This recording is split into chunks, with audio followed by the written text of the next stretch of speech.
Welcome to Pindar Poetry. We hope you learned something new. You'll start by confirming your iPhone is unlocked and awake. This avoids accidental delays. Open Settings and tap Sounds and Haptics so you're in the exact menu that controls alarm volume.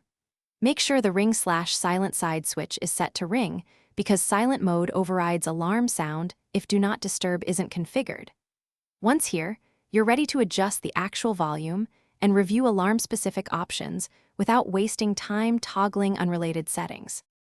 You'll now set the alarm loudness directly. Drag the ringer and alert slider to a high level so alarms play loudly. If you want physical control, enable change with buttons so side volume keys adjust alarm volume too. Otherwise, those buttons only change media.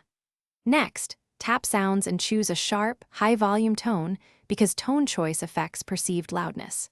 Make sure to test briefly by setting a 1-minute alarm. This confirms your settings actually produce the wake level you expect.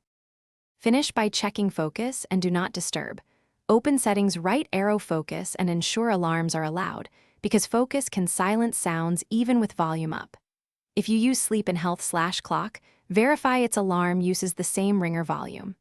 Finally, set a short test alarm and place the phone where you sleep to confirm audible results.